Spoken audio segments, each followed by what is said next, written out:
بسم اللہ الرحمن الرحیم۔ سامعین کرام، آپ سن رہے ہیں عمران سیریز کے سلسلے کا ایک اردو ناول ساجان سینٹر، جس کے مصنف ہیں مظہر کلیم ایم اے، اور یہ اس سلسلے کی قسط نمبر 15 ہے۔ مجھے امید ہے آپ کو میری یہ کاوش پسند آ رہی ہوگی۔ آپ نے اگر ابھی تک میرا چینل کہانی گھر سبسکرائب نہیں کیا تو ابھی میرے چینل کو سبسکرائب کر کے بیل نوٹیفیکیشن آن کر لیجئے تاکہ آنے والی ہر نئی کہانی کی اطلاع بر وقت آپ تک پہنچ سکے۔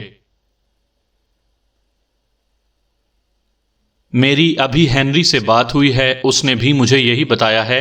وہ لڑکی جولیا تو میری توقع سے کہیں زیادہ تیز ثابت ہوئی ہے۔ وہ نہ صرف کلنگ سیکشن سے فرار ہونے میں کامیاب ہو گئی ہے بلکہ اس نے 4 افراد کو بھی ہلاک کر دیا ہے۔ میں نے اپنے آدمیوں کو اس کی تلاش پر لگا دیا ہے۔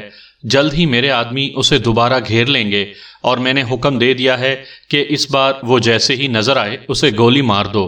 اوور، ہنری نے سنجیدہ لہجے میں کہا، اور لیڈی ایشلے اب عمران کی طرف دیکھنے لگی کہ اب وہ کیا کہے کہ عمران نے ریسیور اس کے ہاتھ سے لے لیا۔ ترمزی ڈیئر، میری بات غور سے سنو۔ تم سیکرٹ سروس کے چکر میں نہ پڑو اور اپنی لیبارٹری کی طرف پوری توجہ کرو۔ میں خود فوراً تمہارے پاس آ رہی ہوں۔ میں خود انہیں سنبھال لوں گی۔ اوور، عمران نے نسوانی آواز میں کہا۔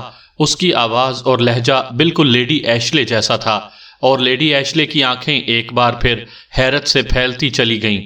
ایک مرد کے منہ سے نہ صرف نسوانی آواز کا نکلنا بلکہ لہجہ اور آواز بھی ہو بہو ہونا اس کے خیال کے مطابق ناممکن تھا۔ میں سمجھتا ہوں، تم فکر نہ کرو، ویسے تم آ جاؤ تو بہتر ہے۔ ہنری نے بھی یہی رائے دی ہے۔ اوور، ترمزی نے جواب دیا۔ اسے ذرہ برابر بھی شک نہ پڑا تھا کہ بولنے والا تبدیل ہو چکا ہے۔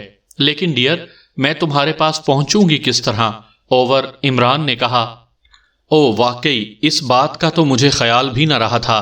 تم ہیڈ کوارٹر میں تو نہیں ہو کہ وہاں سے ٹرانسمٹ ہو کر یہاں آ سکو، اس لیے تم ایسا کرو کہ ساجان سینٹر سے قریبی سینٹر لاڈیم چلی جاؤ اور وہاں سے جیٹ طیارہ کروا کے یہاں پاکیشیا آ جاؤ۔ اس طرح تم جلدی پہنچ جاؤ گی، ورنہ تو سفر اتنا طویل ہے کہ تمہارے طیارے تبدیل کرتے کرتے خاصا وقت لگ جائے گا۔ پاکیشیا کے ایئرپورٹ سے تم سیدھی ہوٹل مینگورا آ جانا۔ یہ ہوٹل مین ہائی وے پر ہے اور خاصا مشہور ہے۔ وہاں کے مینیجر ایلفرڈ سے مل لینا اور پاور لینڈ کا حوالہ دے دینا، وہ تمہیں مجھ تک پہنچا دے گا۔ میں نے ہنگامی صورتحال کے لیے اپنا آدمی وہاں رکھوایا ہوا ہے۔ ایلفرڈ میرے کلنگ سیکشن کا آدمی ہے۔ اوور، ترمزی نے کہا۔ اوکے، ٹھیک ہے، اوور اینڈ آل، عمران نے کہا اور ریسیور رکھ دیا۔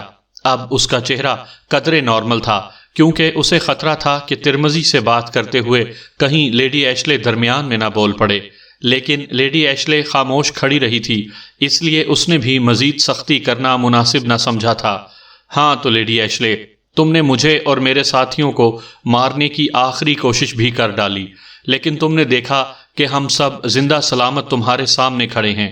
اب بولو، تمہیں کیا سزا دی جائے؟ عمران نے سخت اور سنجیدہ لہجے میں کہا۔ تم بچ کیسے گئے؟ مجھے اب تک یقین نہیں آ رہا۔ لیڈی ایشلے نے کہا۔ ویسے وہ بھی اب نارمل ہو چکی تھی، یوں لگتا تھا جیسے ٹرانس سے نکل آئی ہو۔ آرڈر لے۔ عمران لیڈی ایشلے کو جواب دینے کے بجائے دروازے سے باہر کھڑے آرڈر لے سے مخاطب ہو گیا۔ یس، آرڈر لے نے چونک کر کہا۔ سنو، یہ لیڈی ایشلے پاور لینڈ کی چیئرمین ہے، اور اس پاور لینڈ نے تمہیں تمہارے بچوں سے جدا کیا ہوا ہے۔ کیا تم اس کا انتقام لینا چاہتے ہو؟ عمران نے گہرے سنجیدہ لہجے میں کہا۔ میں انتقام تو لینا چاہتا ہوں عمران صاحب، میرا دل تو کہہ رہا ہے کہ اس خبیث عورت کا گلا اپنے ہاتھوں سے دبا دوں اور اسے تڑپا تڑپا کر ماروں، بالکل اسی طرح جس طرح میرے معصوم بچے میری جدائی میں تڑپ رہے ہوں گے۔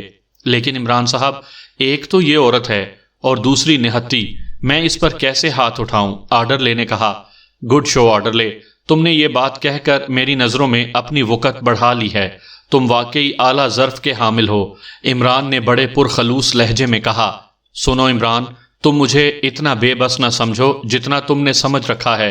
میں جس وقت بھی چاہوں مرنے سے پہلے تم سب کو خاک کا ڈھیر بنا سکتی ہوں۔ لیڈی ایشلے نے یک لخت تیز لہجے میں کہا۔ اس کی آنکھوں میں چمک لہرانے لگی تھی۔ تو پھر اب تک تم نے ایسا کیوں نہیں کیا؟ عمران نے مسکراتے ہوئے پوچھا۔ جولیا کے متعلق تسلی ہو جانے کے بعد اس کا بگڑا ہوا ذہن درست ہو گیا تھا، اس لیے کہ میں نے فیصلہ کر لیا ہے کہ تم جیسے افراد کو پاور لینڈ کا غلام بناؤں گی۔ تم واقعی عام افراد سے منفرد ہو، لیڈی ایشلے نے کہا، لیکن اب تو تمہارے ہاتھ میں وہ فائر کرنے والا دستانہ موجود نہیں ہے، اب کیا حربہ اختیار کرو گی؟ عمران کا لہجہ طنزیہ تھا۔ میرے پاس صرف ایک حربہ نہیں ہوتا، میں پاور لینڈ کی چیئرمین ہوں، اس پاور لینڈ کی جو مستقبل میں پوری دنیا پر حکومت کرے گا۔ لیڈی ایشلے کے لہجے میں اب مکمل اطمینان عود کر آیا تھا۔ چیئرمین تم کیسے ہو سکتی ہو؟ چیئر لیڈی کہو، مجھے غلط الفاظ بولنے والے بالکل اچھے نہیں لگتے، عمران نے منہ بناتے ہوئے کہا۔ اس کے چہرے پر ایک بار پھر حماقت کا نقاب چڑھ چکا تھا۔ مجھے تمہارے سرٹیفکیٹ کی ضرورت نہیں ہے، لیڈی ایشلے نے یک لخت نفرت بھرے انداز میں کہا، اور اس کے ساتھ ہی وہ بجلی کسی تیزی سے اچھلی اور چھوٹی تپائی یک لخت اڑتی ہوئی عمران کے چہرے کی طرف بڑھی۔ لیڈی ایشلے نے تپائی کو اپنے پیر سے اچھال دیا تھا، لیکن عمران شاید پہلے ہی اس کے لیے تیار تھا۔ وہ اس سے بھی زیادہ تیزی سے سائیڈ میں ہوا اور تپائی سیدھی دروازے کے باہر کھڑے آرڈرلے کی طرف بڑھی، لیکن وہ بھی بچ گیا۔ ادھر لیڈی ایشلے نے اچھلتے ہوئے انتہائی تیز رفتاری سے بلاؤزر سے ریوالور نکال لیا تھا، لیکن دوسرے لمحے عمران کی مشین گن تڑتڑائی اور اس کے ہاتھ سے ریوالور اچھل کر دور جا گرا اور وہ بری طرح چیختی ہوئی دھڑام سے بیڈ پر گری۔ اٹھ کر کھڑی ہو جاؤ لیڈی ایشلے، میں چاہتا تو باقی گولیاں تمہارے جسم میں بھی سوراخ کر سکتی تھی، لیکن میں تمہیں اتنی جلدی مرنے نہیں دوں گا۔ ابھی تم نے اپنے ہاتھوں سے ساجان سینٹر اور اسلحہ فیکٹری کو اڑانا ہے، عمران نے انتہائی کرخت لہجے میں کہا، اور لیڈی ایشلے یوں اچھل کر کھڑی ہوئی جیسے اس کے جسم میں ہڈیوں کی جگہ سپرنگ فٹ ہوں۔ کیا کہہ رہے ہو؟ ساجان سینٹر اور فیکٹری کو میں اڑاؤں گی؟ یہ ناممکن ہے، بالکل ناممکن۔ لیڈی ایشلے یک لخت بفری ہوئی شیرنی کی طرح عمران پر کود پڑی۔ اس نے عمران کے ہاتھ میں پکڑی ہوئی مشین گن کی پرواہ نہ کی تھی، لیکن دوسرے لمحے وہ عمران کا تھپڑ کھا کر چیختی ہوئی پلٹ کر بیڈ کے اوپر سے گھوم کر دوسری طرف جا گری اور کمرہ چٹاخ کی زوردار آواز سے گونج اٹھا۔ اٹھو ورنہ! اچانک عمران نے اچھل کر بیڈ کی سائیڈ پر پہنچتے ہوئے چیخ کر کہا، کیونکہ لیڈی ایشلے نیچے گرنے کے بعد بیڈ کی اوٹ میں چھپ گئی تھی، لیکن دوسرے لمحے عمران حیران رہ گیا کیونکہ وہ جگہ خالی پڑی ہوئی تھی۔ لیڈی ایشلے غائب تھی۔ عمران نے یک لخت بیڈ کی سائیڈ کو پکڑ کر ایک جھٹکے سے پچھلی دیوار کی طرف الٹا دیا، لیکن لیڈی ایشلے غائب تھی، جیسے اسے زمین کھا گئی ہو۔ اسی لمحے ٹیلی فون کی گھنٹی بج اٹھی اور عمران نے ہونٹ چباتے ہوئے آگے بڑھ کر رسیور اٹھا لیا۔ مجھے تلاش کر رہے ہوگے؟ ویسے میں تو تمہیں عقل مند سمجھتی تھی، لیکن آج یہ تجربہ ہو گیا ہے کہ تم بنیادی طور پر احمق واقع ہوئے ہو۔ دوسری طرف سے لیڈی ایشلے کی کھلکھلاتی ہوئی آواز سنائی دی، اور عمران واقعی اس بار اپنے آپ کو احمق تسلیم کرنے پر مجبور ہو گیا۔ لیڈی ایشلے کی آواز سن کر ہی اسے بات سمجھ میں آئی تھی کہ لیڈی ایشلے آخر کہاں غائب ہو گئی۔ اسے خیال ہی نہ رہا تھا کہ لیڈی ایشلے کی پنڈلی میں آٹومیٹک ٹرانسمٹ فیوز نصب ہے، اور جیسے ہی وہ اوٹ میں ہوئی اس نے اسے آن کر دیا، اور وہ واقعی احمقوں کی طرح اسے کمرے میں تلاش کرتا رہ گیا۔ چھپ کر ٹرانسمٹ فیوز آن کرنے کی کیا ضرورت تھی؟ ہمیں کہتی ہم اپنا منہ دوسری طرف کر لیتے تاکہ تمہاری ننگی پنڈلی پر نظریں نہ پڑتیں، عمران نے مسکراتے ہوئے جواب دیا۔ اوہ، تو تم سمجھ گئے ہو۔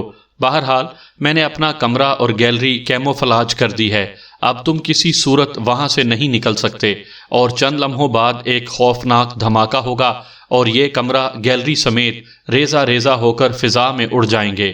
اگر تم سمجھ سکتے ہو تو جانتے ہی ہوگے کہ الیکٹران بم کتنا طاقتور ہوتا ہے، اور تمہیں شاید علم نہیں کہ یہاں ہر سیکشن میں الیکٹران بم لگے ہوئے ہیں تاکہ ہنگامی صورتحال میں کسی سیکشن کو بھی تباہ کیا جا سکے، اور میں نے کمرے اور گیلری سیکشن کے الیکٹران بم کو چارج کر دیا ہے۔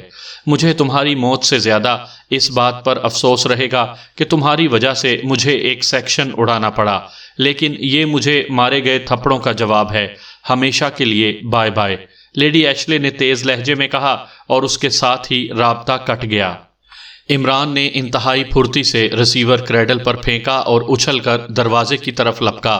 جلدی کرو، ٹرانسمٹ فیوز آن کر دو، جلدی، فوراً، عمران نے چیخ کر گیلری میں کھڑے ہوئے سب ساتھیوں سے کہا، اور خود اس نے آرڈرلے کی تلاش میں نظریں گھمائیں، لیکن آرڈرلے کافی فاصلے پر تھا۔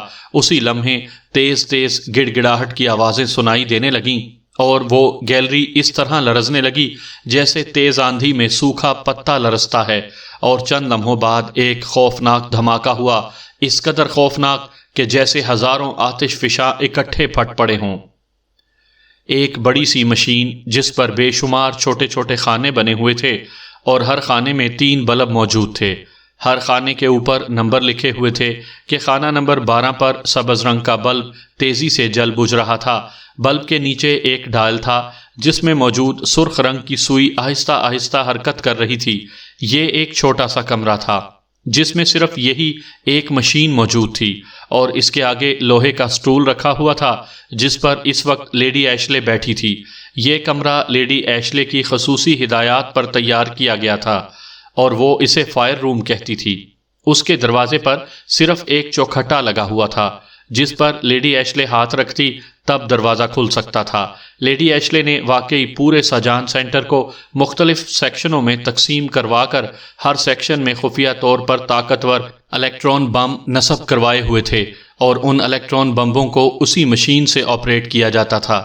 یہ انتظام لیڈی ایشلے نے ہنری کی باتوں سے اور عمران کے ساتھ چند جھڑپوں کے بعد اس خوف سے کروایا تھا کہ اگر عمران اور اس کے ساتھی ساجان سینٹر میں گھس بھی آئیں اور انہیں کسی طرح سے بھی ہلاک نہ کیا جا سکے تو آخری صورت میں وہ سیکشن ہی اڑا دیا جائے جس میں وہ موجود ہوں۔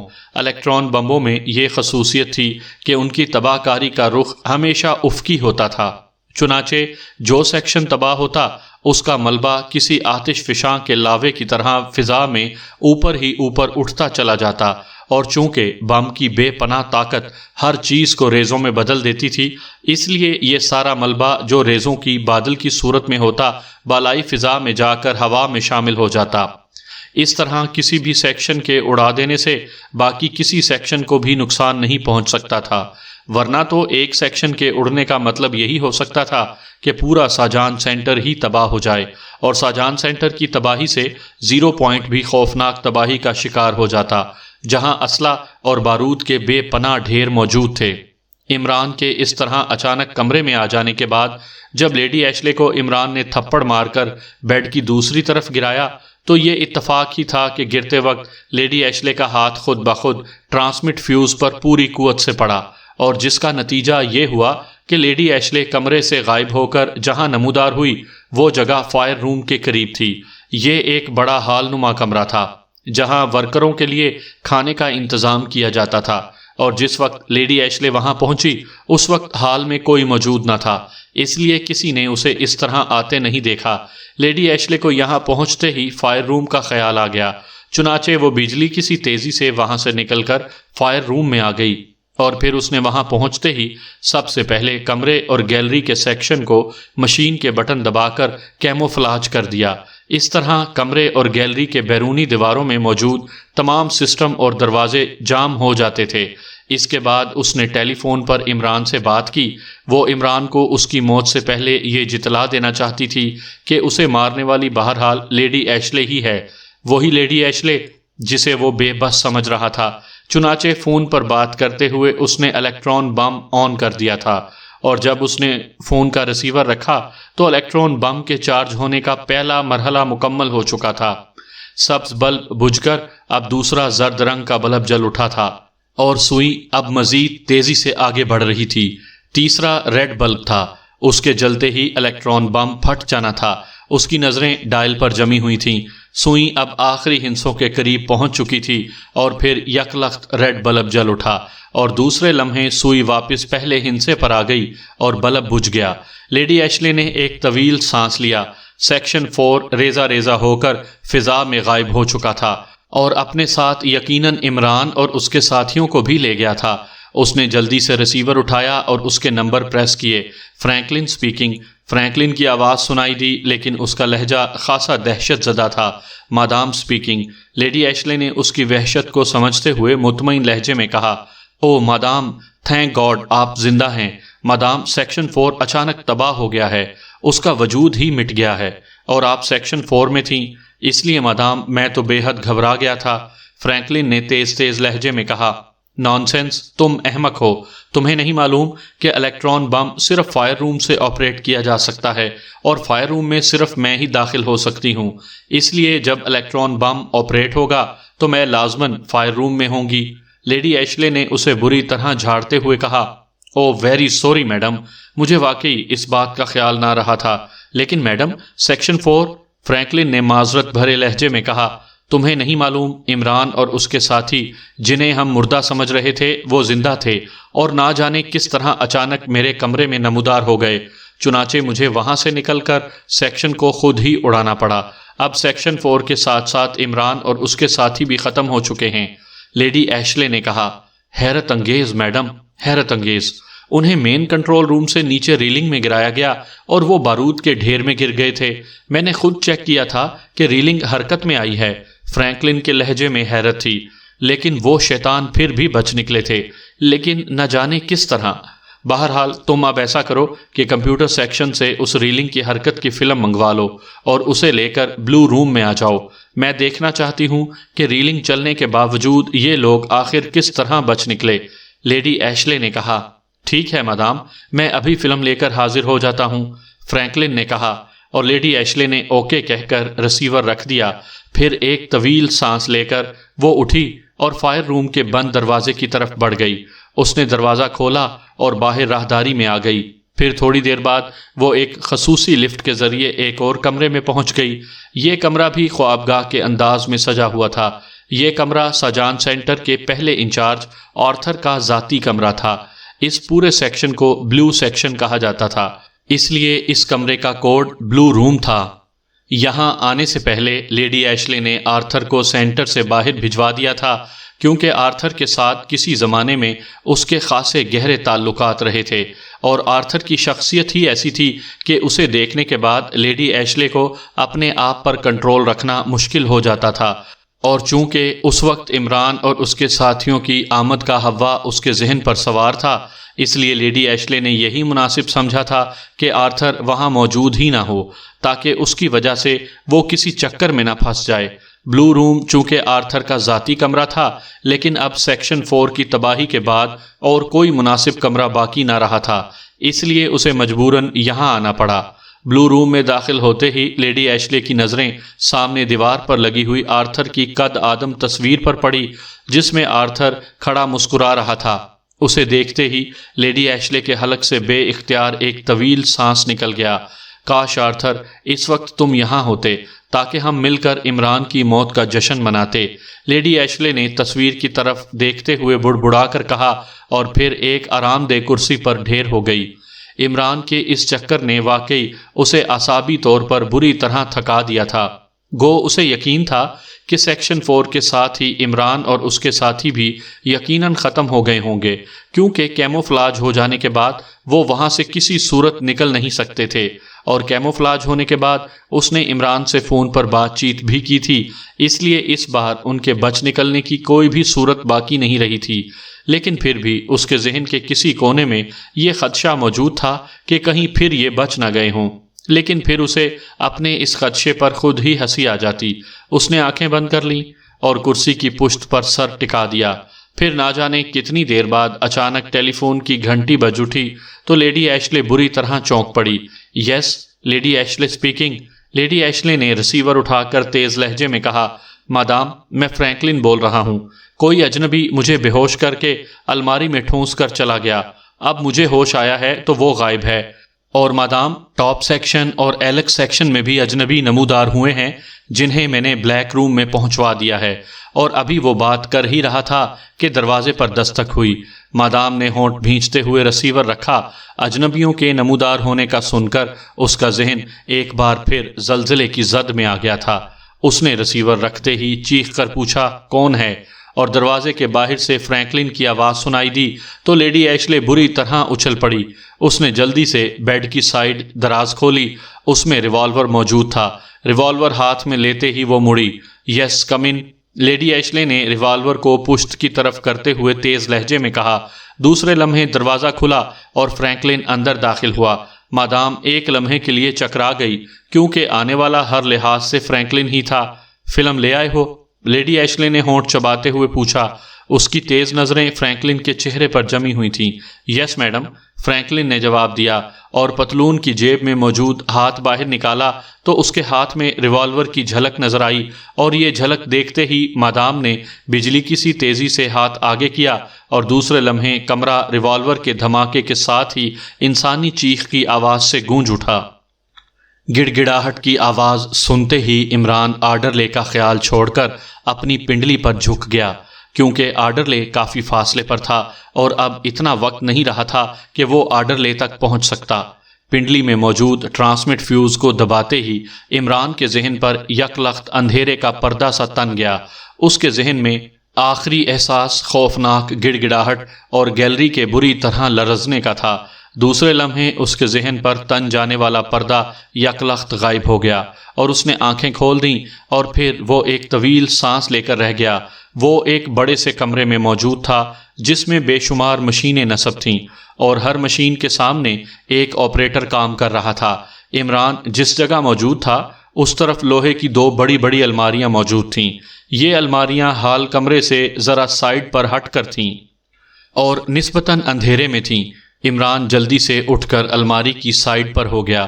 مشینوں پر مسلسل کام ہو رہا تھا۔ اسی لمحے عمران کے کانوں میں ٹیلی فون کی گھنٹی بجنے کی آواز سنائی دی اور عمران یک لخت چونک پڑا، اور اسے پہلی بار احساس ہوا کہ اس کے دائیں طرف کسی کمرے کا دروازہ ہے، اور جس جگہ الماریاں تھیں وہاں راہداری تھی، اس لیے یہ جگہ حال سے قدرے ہٹ کر تھی۔ عمران پلک جھپکنے میں آگے بڑھا اور دروازے سے ٹک گیا۔ دروازہ لاک نہ تھا، اس لیے اس کے ساتھ لگتے ہی دروازہ بے آواز کھلتا گیا۔ عمران نے دیکھا کہ یہ دفتر نما چھوٹا سا کمرہ تھا جس کی سائڈ میں میز اور اس کے پیچھے کرسی تھی۔ کرسی پر ایک نوجوان بیٹھا ہوا تھا اور فون پر کسی سے بات کر رہا تھا۔ ریوالونگ کرسی دوسری طرف گھومی ہوئی تھی، اس لیے وہ دروازہ کھلتے ہوئے نہ دیکھ سکا تھا۔ عمران بڑی احتیاط سے آگے بڑھا اور دروازے کے ساتھ ہی ایک الماری کی سائڈ میں ہو کر کھڑا ہو گیا۔ دوسرے لمحے گفتگو سن کر وہ چونک پڑا، کیونکہ گفتگو سے اسے پتا چلا کہ نوجوان کا نام فرینکلن ہے، جبکہ وہ لیڈی ایشلے سے بات چیت کر رہا تھا۔ لیڈی ایشلے اسے بتا رہی تھی کہ اس نے کس طرح سیکشن 4 کو اڑا کر عمران اور اس کے ساتھیوں کو ختم کر دیا ہے۔ اس کے بعد لیڈی ایشلے نے اسے فلم لے کر بلو روم میں آنے کے لیے کہا، اور فرینکلن نے اوکے کہہ کر رسیور رکھ دیا اور کرسی میز کی طرف گھمائی۔ لیکن اب چونکہ عمران الماری کی طرف سائڈ میں تھا، اس لیے وہ فرینکلن کو نظر نہ آ سکتا تھا۔ فرینکلن نے رسیور اٹھا کر میز پر رکھے ہوئے ایک انٹرکام کا بٹن دبایا اور کسی کو کمپیوٹر سیکشن سے فلم منگوانے کا حکم دیا۔ انٹرکام پر حکم دیتے ہوئے اچانک میز پر رکھے ہوئے سرخ رنگ کے ایک ٹیلی فون سے تیز گھنٹی بج اٹھی اور فرینکلن نے چونک کر اس کا رسیور اٹھایا۔ یس، فرینکلن اسپیکنگ، فرینکلن نے تہکمانہ لہجے میں کہا۔ باس، میں ٹیمی بول رہا ہوں، ایلیکس سیکشن سے۔ باس، یہاں اچانک 2 افراد ایلیکس روم میں نمودار ہوئے ہیں، 2 اجنبی۔ باس، وہ ایلیکس روم سے باہر نکلنا چاہتے تھے، لیکن میں نے انہیں دیکھتے ہی روم سسٹم جام کر کے انہیں بے ہوش کر دیا ہے۔ باس، ان کے پاس 36 اسٹور کی مشین گنیں ہیں باس، ان کا کیا کرنا ہے باس؟ دوسری طرف سے آواز سنائی دی۔ 2 اجنبی افراد نمودار ہوئے ہیں؟ کیا کہہ رہے ہو؟ کون ہیں یہ؟ ایلیکس روم میں کیسے نمودار ہو گئے؟ وہاں تو انتہائی قیمتی مشینری موجود ہے۔ اچھا، تم انہیں فوراً بلیک ہال میں پہنچا دو، میں خود چیک کر لوں گا، فرینکلن نے بری طرح چونکتے ہوئے کہا۔ بہتر باس، دوسری طرف سے کہا گیا، اور اس کے ساتھ ہی رابطہ ختم ہو گیا۔ کمال ہے، 2 اجنبی افراد نمودار ہو گئے ہیں۔ کیا ٹمی نے شراب پی رکھی ہے؟ لیکن ٹمی تو انتہائی ذمہ دار آدمی ہے، فرینکلن نے بڑبڑاتے ہوئے انداز میں کہا، اور رسیور کو کریڈل پر رکھا۔ لیکن رسیور کریڈل پر رکھتے ہی گھنٹی ایک بار پھر بج اٹھی اور فرینکلن نے چونک کر رسیور دوبارہ اٹھا لیا۔ یس، فرینکلن اسپیکنگ، فرینکلن نے کہا۔ باس، میں ڈیگران بول رہا ہوں باس۔ ٹاپ سیکشن میں اچانک 3 افراد نمودار ہوئے ہیں، لیکن ٹاپ سیکشن میں پھیلی ہوئی گیس کی وجہ سے وہ نمودار ہوتے ہی بے ہوش ہو چکے ہیں۔ یہ تینوں اجنبی افراد ہیں۔ میں نے انہیں فوراً کریڈلز مشین کے ذریعے ٹاپ سیکشن سے نکال کر اپنے کمرے میں منگوا لیا ہے، کیونکہ اگر وہ زیادہ دیر ٹاپ سیکشن میں رہتے تو ختم ہو جاتے۔ ڈیگران کی تیز آواز سنائی دی۔ 3 اجنبی افراد؟ یہ آخر ہو کیا رہا ہے؟ کہاں سے آ رہے ہیں یہ افراد؟ پہلے ایلیکس سیکشن کے انچارج نے رپورٹ دی ہے کہ 2 افراد وہاں نمودار ہوئے ہیں، اب تم کہہ رہے ہو کہ 3 افراد ٹاپ سیکشن میں نمودار ہوئے ہیں؟ فرینکلن نے بری طرح چیختے ہوئے کہا۔ باس، میں کیا کہہ سکتا ہوں؟ ویسے باس، ان کے نمودار ہونے کا انداز ایسا تھا جیسے وہ ہیڈ کوارٹر سے آئے ہوں، ٹرانسمٹ فیوز کے ذریعے۔ اس لیے باس، میں نے انہیں فوراً ٹاپ سیکشن سے نکال لیا تھا، ڈیگران نے گھبرائی ہوئی آواز میں جواب دیا۔ اوہ ہاں، ایسا بھی ہو سکتا ہے، مجھے تو خیال ہی نہیں آیا تھا، لیکن وہاں سے آنے والوں کی تو پہلے باقاعدہ اطلاع دی جاتی ہے، اور پھر وہاں سے آنے والے ٹاپ سیکشن اور ایلیکس روم میں کیسے نمودار ہو سکتے ہیں؟ وہ تو مین ہال میں پہنچتے ہیں، فرینکلن نے پریشان لہجے میں جواب دیتے ہوئے کہا۔ میں کیا کہہ سکتا ہوں باس، جیسے آپ حکم فرمائیں، ڈیگران کا لہجہ خاصا سہما ہوا تھا۔ اوکے، تم ان تینوں کو بلیک ہال میں بھجوا دو، پہلے بھی 2 آدمی وہاں پہنچائے گئے ہوں گے، میں چیک کرتا ہوں کہ یہ کون لوگ ہیں، فرینکلن نے کہا اور رسیور رکھ دیا۔ انہیں چیک کرنے کی ضرورت نہیں، پہلے تم اپنے کمرے میں نمودار ہونے والے کو تو چیک کرو، اچانک عمران نے الماری کی سائڈ سے نکلتے ہوئے کہا، اور اس کے ہاتھ میں ہلکی مشین گن بدستور موجود تھی۔ تم کون ہو؟ فرینکلن عمران کو دیکھتے ہی گھبرا کر کرسی سے اٹھ کھڑا ہوا، اور اس کے ساتھ ہی اس کا ہاتھ تیزی سے پتلون کی جیب کی طرف بڑھنے لگا۔ خبردار، ورنہ بھون ڈالوں گا، عمران نے کرخت لہجے میں کہا، اور فرینکلن نے گھبرا کر ہاتھ واپس کھینچ لیا۔ اتنی دیر میں عمران اس کے سر پر پہنچ چکا تھا۔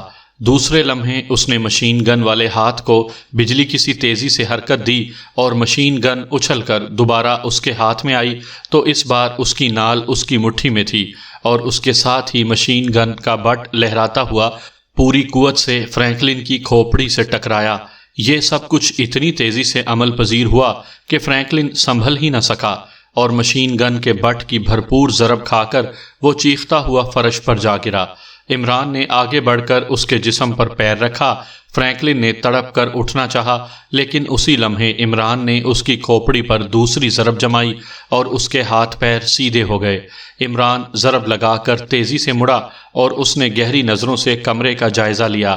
کمرے میں 2 الماریوں کے علاوہ اور کوئی چیز نہ تھی۔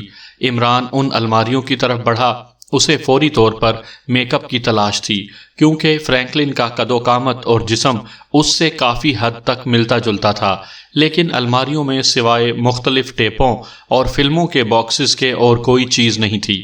عمران واپس میز کی طرف آیا ہی تھا کہ ٹیلی فون کی گھنٹی بج اٹھی۔ اس نے رسیور اٹھا لیا۔ یس، فرینکلن اسپیکنگ، عمران نے فرینکلن کے لہجے میں بولتے ہوئے کہا۔ باس، راکس بول رہا ہوں، کمپیوٹر سیکشن سے فلم پہنچ گئی ہے، ایک بھاری سی آواز سنائی دی۔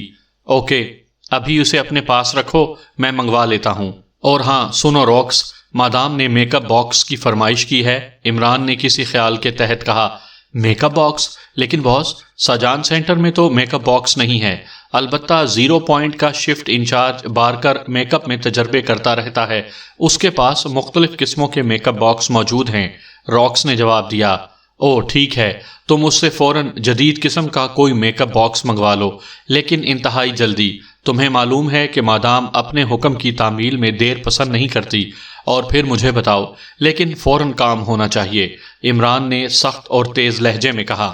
یس باس، میں ابھی منگواتا ہوں، راکس نے کہا، اور عمران نے اوکے کہہ کر رسیور رکھ دیا۔ اب اسے قدرے اطمینان ہو گیا تھا۔ وہ اپنے ساتھیوں کے متعلق تو سن ہی چکا تھا کہ وہ کسی بلیک روم میں موجود ہیں، اور 5 افراد کا مطلب تھا کہ بیچارہ آرڈر لے نہیں آ سکا تھا، وہ ہمیشہ کے لیے اپنے بچوں سے جدا ہو چکا تھا۔ عمران کو اس کا افسوس ضرور تھا، لیکن سچویشن ہی ایسی ہو گئی تھی کہ وہ اسے بچا نہ سکا تھا۔ ساتھیوں کے متعلق اسے فی الحال فکر نہیں تھی، کیونکہ جب تک فرینکلن یا مادام ان کے متعلق ہدایات نہ دے دیتے، ان کے خلاف مزید کوئی کارروائی نہیں ہو سکتی تھی، اور مادام کو تو علم ہی نہیں تھا، اور فرینکلن اس کے سامنے بے ہوش پڑا ہوا تھا۔ اس نے پہلے اپنا لباس اتارا اور پھر جھک کر اس نے فرش پر بے ہوش پڑے ہوئے فرینکلن کا لباس اتارنا شروع کر دیا، اور تھوڑی دیر بعد وہ فرینکلن کے لباس میں اور فرینکلن اس کا لباس پہن چکا تھا، جس میں ایک ریوالور بھی موجود تھا۔ عمران نے اس کی نبض چیک کی تو اس کے لبوں پر ہلکی سی مسکراہٹ دوڑ گئی۔ فرینکلن کی نبض بتا رہی تھی کہ وہ جلدی ہوش میں آنے والا نہیں۔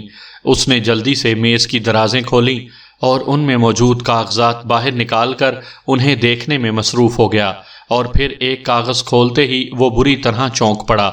اس نے جلدی سے کاغذ کی مزید تہیں کھولیں۔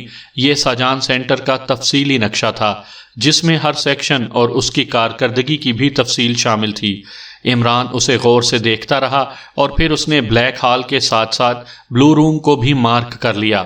اس کے بعد اس نے کاغذ کو تہہ کر کے پتلون کی پچھلی جیب میں ڈال دیا۔ اسی لمحے ٹیلی فون کی گھنٹی بج اٹھی۔